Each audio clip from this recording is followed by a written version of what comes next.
إن الحمد لله تعالى نحمده ونستعينه ونستغفره ونعوذ بالله من شرور أنفسنا وسيئات أعمالنا. من يهد الله فلا مضل له ومن يضلله فلا هادي له. أشهد أن لا إله إلا الله وحده لا شريك له، وأشهد أن سيدنا محمدًا عبده ورسوله المنزل عليه وما ينطق عن الهوى إن هو إلا وحي يوحى، وعلى آله وصحبه ما قيدوا توبوا إلى الله توبة نصوحا. أما بعد، فإن أصدق الحديث كتاب الله، وخير الهدى هدى محمد صلى الله عليه وسلم، وشر الأمور محدثاتها، وكل محدثة بدعة، وكل بدعة ضلالة، وكل ضلالة في النار. اللهم إنا نعوذ بك من عذاب النار. Enyi waja wa Allah, baada kumhimidi Allah subhanahu wa ta'ala na kumtakia sala na salama kipenzi chake Mtume Muhammadin sallallahu alayhi wasallam, na yusia nafsi yangu cha Mungu, lidhalika na kuhusieni katika hilo la kumcha Allah subhanahu wa ta'ala. Qala Allah tabaraka wa ta'ala, inna lilmuttaqina mafaza, hakika wamchao Allah subhanahu wa ta'ala ndio ambao wamefaulu katika maisha yao ya duniani, wa fi maadihim, na katika maisha yao ya akhira. Ndugu zangu katika imani, maudhui katika hutuba yetu ya leo tutazungumza asbabul balai, sababu zinazopelekea mabala na misukosuko kuwa mingi sana katika jamii. Asema al-Imamu Ahmad anna Hudhaifa ibn al-Yaman qal sami'tu Rasulullah sallallahu alayhi wasallam yaqul, asema nilimsikia Mtume sallallahu alayhi wasallama akisema, man raa minkum munkaran falyughayyirhu biyadi, yeyote katika ummata al-Islam atakayeona uovu wa aina yoyote unatendeka mbele ya macho yake, basi adhibiti uovu ule kwa mkono wake, na kama hakuweza kudhibiti uovu kwa mkono wake, basi akemee uchafu ule kwa ulimi wake, na kama hakuweza kukemea ule uovu kwa ulimi wake, basi auchukie uovu ule kwa nafsi yake, na huo vile vile ndio udhaifu katika imani. Hadithi hii amepokea al-Imamu Muslim. Wa fi riwaya, na katika riwaya nyingine au kwenye makala mengine, Mtume sallallahu alaihi wasallam anatoa maagizo kwa Waislamu wa kweli waliomwamini Allah subhanahu wa ta'ala. Asema, unsuru akhaka dhaliman au madhluma, nusuru ndugu yako katika imani, sawa kadhulumu au kadhulumiwa. Maswahaba wakashangaa, wakamuuliza Mtume sallallahu alayhi wasallam, ya Rasulullah, ya Rasulallah, ewe mjumbe wa Allah, kama tutanusuru, tuna haki zaidi ya kumnusuru aliyedhulumiwa. Inakuwa vipi maagizo yako aliyedhulumu anusuriwe na aliyedhulumiwa anusuriwe? Mtume sallallahu alayhi wasallam akasema kwamba huyo aliyedhulumu ananusuriwa, tamnauha ani dhulm, ni kumkataza kuhusiana na dhulma anayoifanya, na ukamtahadharisha uovu wa njia mbaya aliyoiandama ya kudhulumu, kwamba mwisho wake utakuwa ni mbaya na atajibu nini kesho katika mahakama ya Allah subhanahu wa ta'ala. Ukampa mawaidha huyu mwenye kudhulumu, ukamwambia uzuri wa njia anayotakiwa kuandama, njia ya kheri, njia ya kuamrisha mema, hatta taslukuhu, mpaka akaiandama hiyo njia.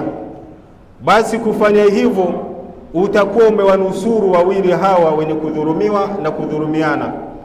Kwa maana huyu mwenye kudhulumiwa utamnusuru kwa kusimamia haki yake aipate, na mwenye kudhulumu utamnusuru kwa kumwambia anta dhalim ittaqillaha, kwamba wewe mche Allah subhanahu wa ta'ala, na umtahadharishe na siku ambayo turjauna fihi ila Allah thumma tuwaffa kullu nafsin ma kasabat wa hum la yudhlamun.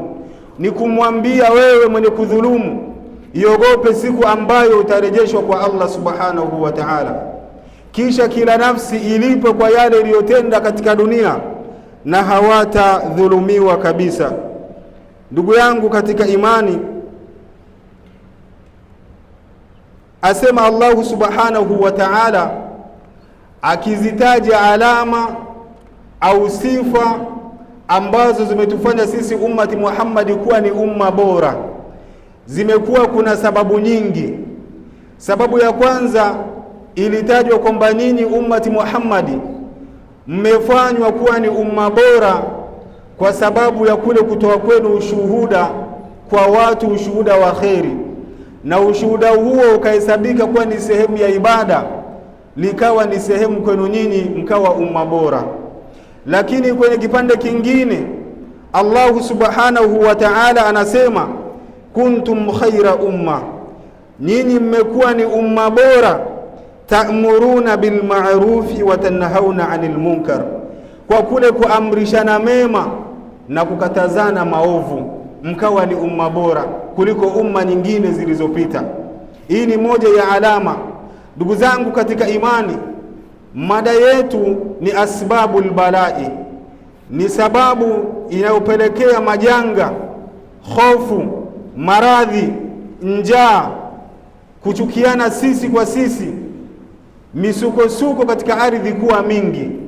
Tutaona ni kwa namna gani Allah subhanahu wa ta'ala anatutaka tuishi katika jamii.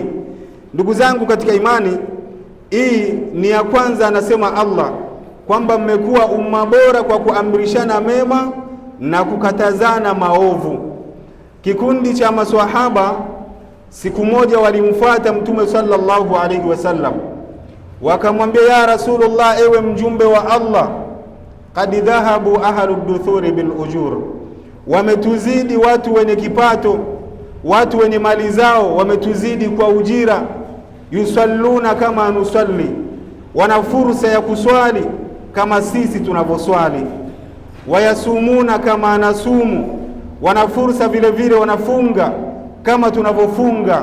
Lakini ajabu, wayatasaddaquna bifudulihim, wanatoa sadaka ziada ya mali yao waliopewa na Allah subhanahu wa ta'ala. Sisi hatuna cha kutoa sadaka. Mtume sallallahu alaihi wasallam akawaambia as-sahaba waliokwenda wakistakia juu ya hayo kwa Mtume sallallahu alaihi wasallam, akawaambia awalaisa, hivi Allah subhanahu wa ta'ala hajakupeni kitu ambacho na nini mkikifanya mtaandikiwa katika vitabu vyenu kwamba mmetoa sadaka? Akasema al-amru bil ma'rufi sadaqa, kuamrishana mema ni sadaka, mtu ataandikiwa na atalipwa ametoa sadaka. Wanahi anil munkar sadaqa, na kukatazana maovu ni sadaka. Muislamu kuonesha tabasamu juu ya muislamu mwenzake ni sadaka. Kutoa maudhi katika njia ni sadaka. Inakuwa vipi nyinyi mnalalamika kwamba hamna cha kutoa? Aharuduthuri wamekuzidini kwa ujira. Akaenda mwisho wa hadithi kwa kuikata, akasema wa fi bud'i ahadikum sadaqa, na mwanandoa ambaye ana mke wake wa halali akitangamana naye katika jimai, basi uandikiwa katika kitabu chake ametoa sadaka. kwa maana amefanya mambo mema anayoyaridhia Allah subhanahu wa ta'ala. Kinyume chake ukafanya hicho kitendo kwa asiyekuwa mke wako, wewe una hasira ya Allah subhanahu wa ta'ala, na uyaandae majibu mazuri ya kumjibu Allahu subhanahu wa ta'ala.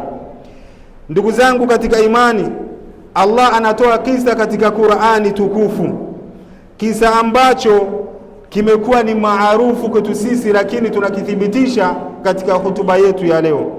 Anasema lu'ina alladhina kafaru min bani Israila ala lisani Dauda wa Isa ibn Maryam dhalika bima asaw wa kanu ya'tadun. Allah anasema walilaniwa wana wa Israeli, wakalaniwa kupitia ulimi wa Isa ibn Maryam. Kwa sababu gani? Hawakuamrishana katika mema na kukatazana maovu ambayo anayachukia Allah subhanahu wa ta'ala. Ikawa ni sababu wamelaaniwa kwa yale walioyakufuru yaliyoteremshwa juu yao kupitia Isa ibn Maryam, lakini hawakuamrishana mema na kukatazana maovu. Kanu la yatanahawna anil munkarin fa'aluhu la bi'sa ma kanu yaf'alun. Ni uovu ulioje kwa yale ambayo walikuwa wakitenda katika ardhi hii. Kwa maana watu wakiishi katika misingi ya kutoamrishana mema na kukatazana maovu, huu ni uovu wa hali ya juu ambao umepelekea Banu Israil wanalaaniwa na Allah subhanahu wa ta'ala. Qala al-Imam Qurtubi, asema al-Imam Qurtubi fi Jawami' al-Ahkam, yukhbiruna Allah tabaraka wa ta'ala, Allah anatuhabarisha aliyetukuka kwa utukufu wake, annahu la'ana al-kafirina min dari tuli fima anzalahu ala Dauda wa Isa ibn Maryam bisababi isyanihim Allah tabaraka wa ta'ala. Wamelaaniwa makafiri katika Banu Israil kwa kipindi kilichopita, pamoja na kwa kipindi kimekuwa kirefu, wakalaaniwa na Allah subhanahu wa ta'ala kwa yale waliomuasi Allah subhanahu wa ta'ala, lakini vile vile kwa kule kutoamrishana mema na kukatazana maovu. Ndugu zangu katika imani, asema Auf ibn Abbas annahum lu'inu fi Taurati. Auf ibn Abbas anawazungumza hawa ambao walilaaniwa kwa kule kukosa kwao kuamrishana mema, kwamba wamelaaniwa katika Taurati, wal Injila, na wakalaaniwa katika Injil, wa fi Zaburi, na katika Zabur, wal Furqani, na Furqani ambao ni Qur'ani ikaitwa Furqani kwa sababu ya kupembua haki na batil, wakalaaniwa. Kwa hiyo katika hivi vitabu vinne hakuna hata kitabu kimoja kinachowatetea. Hawatetewi kwa ule uovu wao waliofanya katika dunia hii. Walimkufuru Allah subhanahu wa ta'ala na hawakuonekana wa kukemea katika hayo. Miongoni mwa maasi, wanamuasi Allah, wakafikia hatua kusema yadullahi maghlula, kwamba mkono wa Allah umefumba. Katika tafsiri nyingine wanasema kwamba Allah ni fukara, hana cha kutoa na sisi ni matajiri. Allah na wajibu anasema ghullati aidikum, mikono yenu ndio iliyofumba. Walu'inu bima qalu, na wakalaaniwa kwa yale waliosema. Bali yadahu mabsutatan, bali mkono wa Allah subhanahu wa ta'ala umefumbuka. Yunfiquha kaifa yasha, anamruzuku Allah mja wake anayemtaka, ndiye anemruzuku Allah subhanahu wa ta'ala, kwa sababu ndiye mwenye shaanu hiyo. Haya yote yakapelekea kulaaniwa na Allah subhanahu wa ta'ala.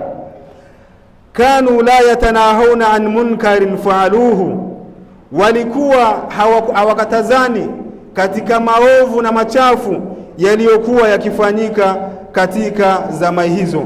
Ndugu zangu katika imani, asema Mtume sallallahu alayhi wasallam, walladhi nafsi biyadi.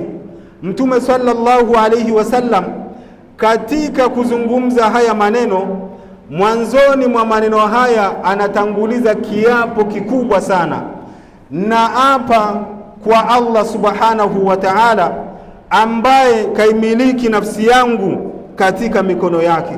Sikiliza anasema nini Mtume sallallahu alaihi wasallam: la ta'murunna bil ma'rufi kama hamkuamrishana kutenda mambo mema, wala tanhauna anil munkar, na kama hamkukatazana kufanya matendo machafu, au la yushikanna Allahu an yab'atha alaykum iqaban min indihi, kama hamkufanya hivyo Allah atateremsha adhabu kutoka kwake, thumma latad'unahu fala yustajabu lakum, kisha mtamuomba Allah na Allah hatakujibuni maombi yenu baada ya kuteremsha adhabu.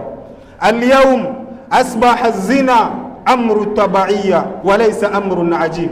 Kwani tunazungumza haya leo, jambo la zina limekuwa ni jambo la kawaida, kana kwamba ni mtu anakwenda dukani kununua bidhaa. Walaisa amrun ajib, wala hatulioni kwamba hili ni jambo la ajabu sana.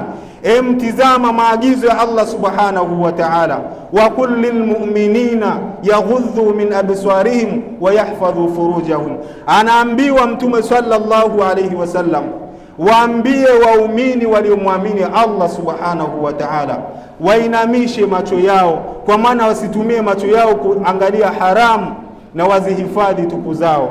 Akasema al-Imam Shinqita katika tafsiri yake Adwaul Bayan, asema kwamba Allah kusema waambie waumini wainamishe macho yao na wazihifadhi tupu zao, hapa kuhifadhi kwa mtu tupu yake inaingia hifadhi tupu yake mtu kutokamana na alliwati, haifadhi tupu yake mtu kutokamana na musahaka, haifadhi tupu yake mtu kutokamana na azina wal inkishafu lahum binnas, na haifadhi tupu yake mtu kuionesha kwa watu.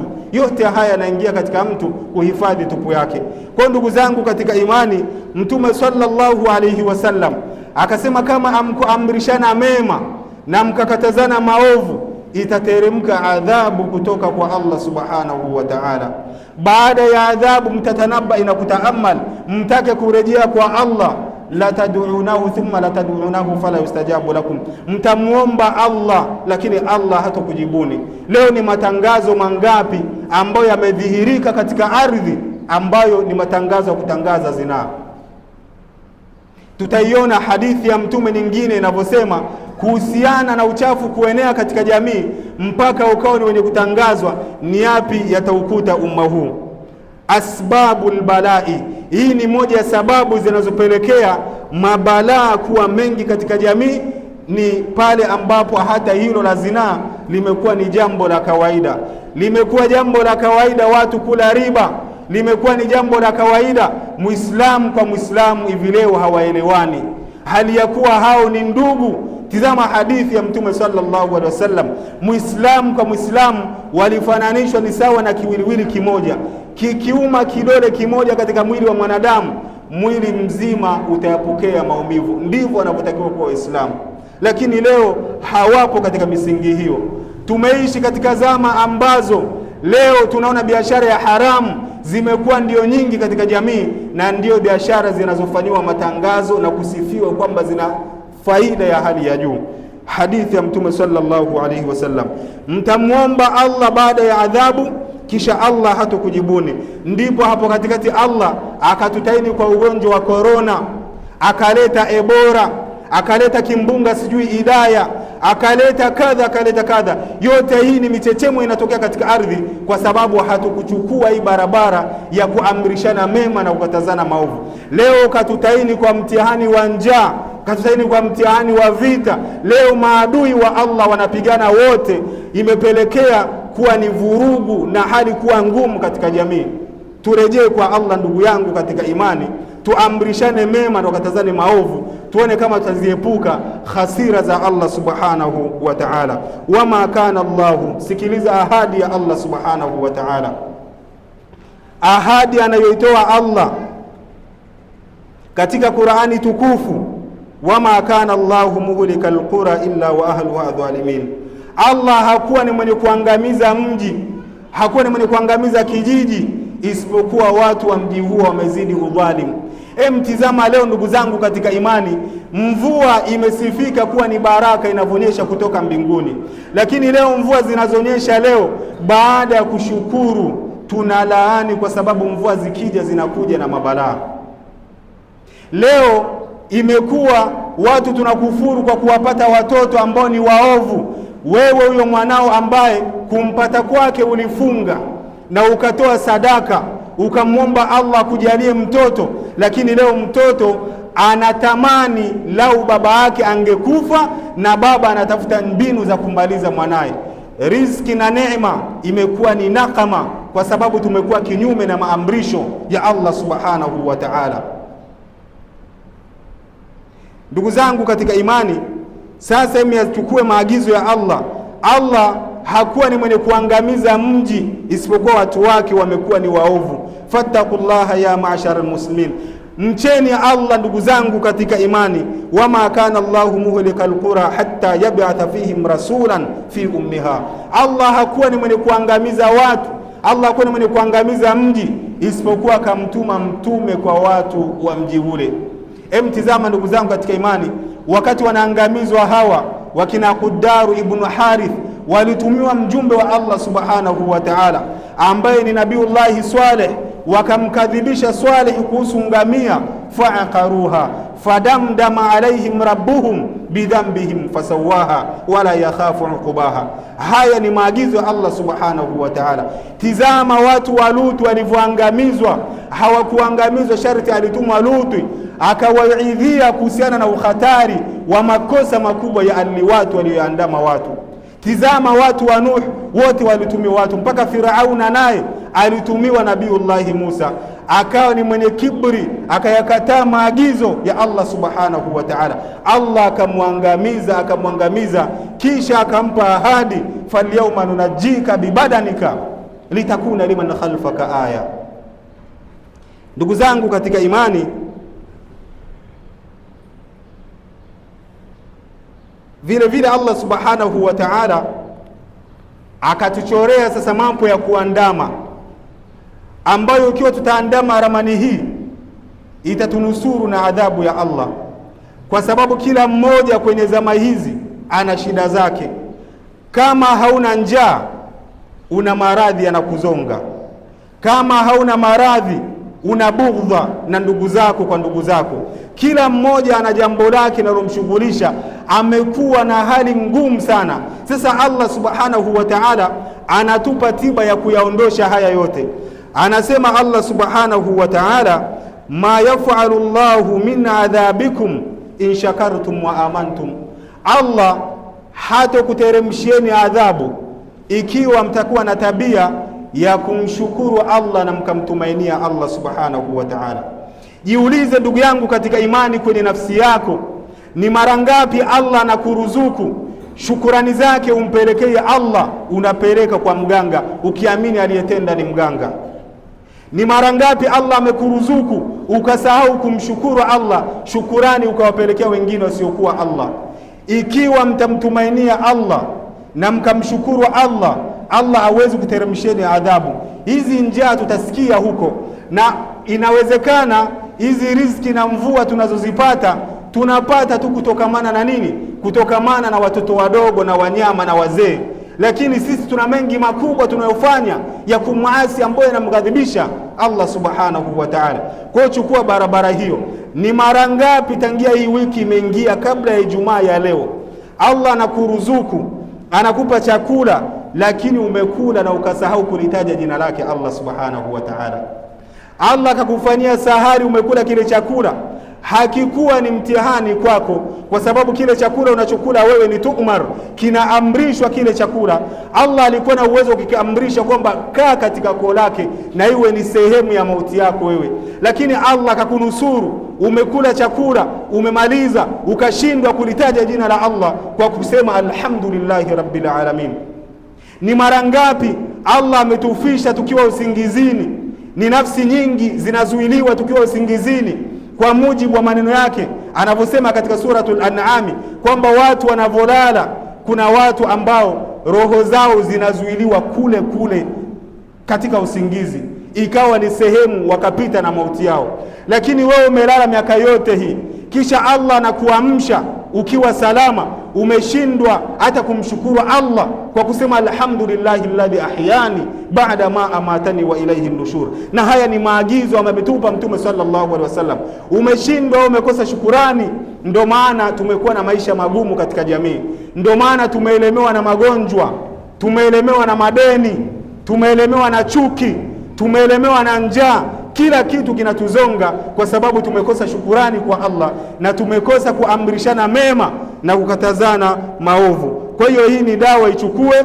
Allah subhanahu wa ta'ala hawezi kukuteremsheni adhabu ikiwa mtamshukuru Allah na mkamtumainia Allah. Kuwa na tabia kumshukuru Allah kwa kidogo alishokuruzuku, kwa sababu kuna wengi uliowazidi wanaotamani bora wangeipata nafasi ulionayo. Kuwa na tabia kumhimidi Allah anapokufanyia sahari ukamaliza chakula salama kabisa, kwa sababu ni wangapi tumewaona wanakula chakula na chakula inakuwa ni sehemu ya wao kuondoka katika dunia.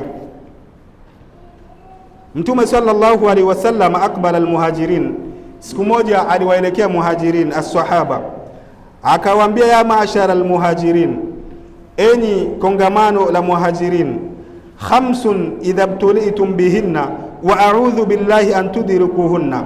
Akawaambia kwamba mambo matano ikiwa mtayadiriki, lakini namuomba Allah subhanahu wa ta'ala atujalie tusiwe ni wenye kukutana na hayo matano, kwa sababu ni hatari. Maswahaba wakamwambia ya Rasulullah, ewe mjumbe wa Allah, ni yapi hayo mambo matano ambayo ni hatari kiasi kwamba unamuomba Allah atuepushe na hayo mambo matano? Mtume akalitaja jambo hapa, akasema lam tadhaharu alfahishatu fi qaumin qattu hatta yu'linu biha, itafikia hatua au tadhihiri uchafu katika jamii mpaka ule uchafu jamii inayozunguka itauona ni jambo la kawaida, hatta yu'linu biha, mpaka utatangazwa. Leo utasikia kuna sehemu ambazo zimesifika kwa umaarufu wake juu ya wanawake wanauza miili yao kwa sababu ya zinaa. Leo kuna sehemu ambazo zimesifika kwa umaarufu wake kwa watu wanauza bange na mirungi. Leo kuna sehemu zinasifika kwa ulevi, mpaka kuna mitaa inaitwa majina ya ajabu. Kila ukipita kwenye ule mtaa unakutana na mashababi, vijana wadogo wamesinzia kwa ule ulevi na uchafu wanaofanya. Sasa Mtume sallallahu alaihi wasallam akasema kwamba haya mambo haitafikia hatua, haitadhihiri fahisha katika jamii mpaka itafikia hatua watu walione ni jambo la kawaida, walitangaze katika wasailul ilami, kwenye vyombo vya habari. Leo mnasikia ni kwa namna gani zinapigiwa debe mipira. Yani leo wanakutahadharisha juu ya ugonjwa wa ukimwi, kwamba unapofanya zinaa tumia cha kutumia ili kuyaepuka magonjwa. Hawakuambii kuhusu hasira ya Allah subhanahu wa ta'ala ambaye hakutaki wewe kuyafanya yale. Hiki kote ni kutangaza zinaa, kwa sababu wanatangaza vitendea kazi ambavyo atumie mzinifu kisha abaki kuwa salama. Hii ni neno anazungumza Mtume sallallahu alaihi wasallam. Kitu gani kitatokea baada ya hapo? Akasema Mtume sallallahu alaihi wasallam, illa fasha fihi mutta'un wal auja'i allati lam takun madat fi aslafihim alladhina madaw. Kama ikifikia hali hiyo ya watu kutangaza uchafu, wakayatangaza, tuasikia kuna mashindano ya mamisi, kuna kadha, zote hizi ni zinaa zinatangazwa, na wanaopromoti bilasafu shadidi ni Waislamu kwa asilimia kubwa. Itakuja magonjwa ya at-ta'un. At-ta'un ni maradhi ya mripuko, kipindupindu, korona, Ebola, mafua ya ndege, sijui kadha, hata ukimwi pia utakuja, kwa sababu watu wamekuwa ni wenye kudiriki fahisha mpaka wakaitangaza, wakalichukua ni jambo la kawaida mno. Wal auja'i, na Allah atakuteremshieni njaa,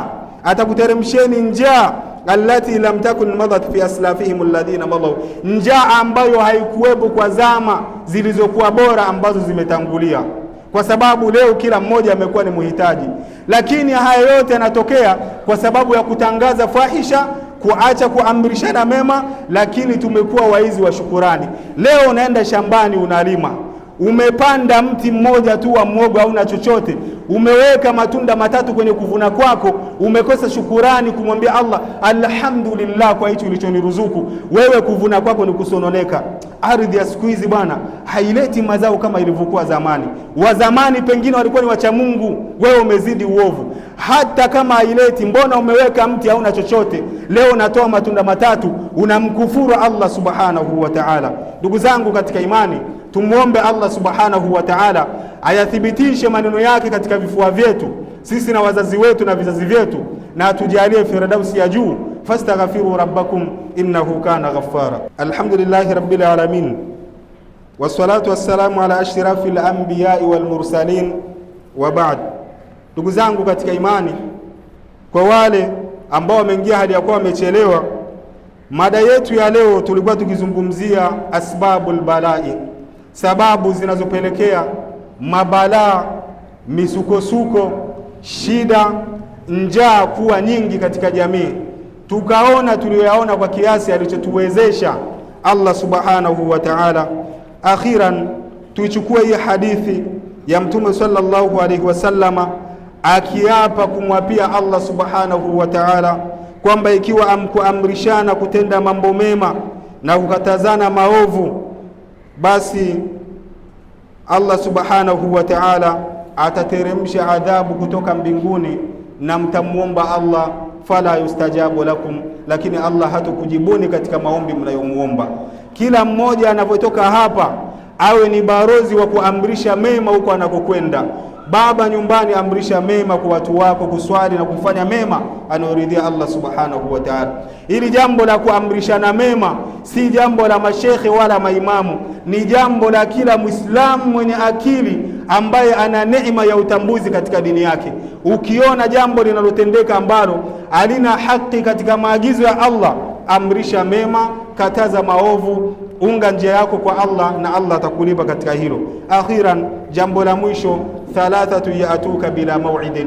Leo kuna wageni watatu watakujia wewe ndugu yangu katika imani hali ya kuwa hauna maagano nao. Thalathatun ya'tuka bila maw'idin, kuna wageni leo ndugu yangu katika imani lazima ukutane nao hali ya kuwa hauna maagano nao.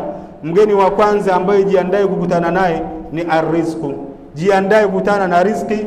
Allah atakuruzuku madamu yupo na tunamtumainia Allah subhanahu wa ta'ala, na riziki inakutafuta mfano wa kifo kinavyokutafuta. Mgeni wa pili ambaye utakutana naye alqadaru, utakutana na kadari, imma iwe ni kadari nzuri au kadari mbovu, utakutana nayo ndugu yangu katika imani. Na mgeni wa tatu na wa mwisho almautun, lazima utakutana na mauti. Almautu yaati baghtatan walqabru sanduqul amar. Tumuombe Allah subhanahu wa ta'ala atujalie tuwe katika waja wake wenye kuyasikia maneno yake na kuyafuata kwa wema.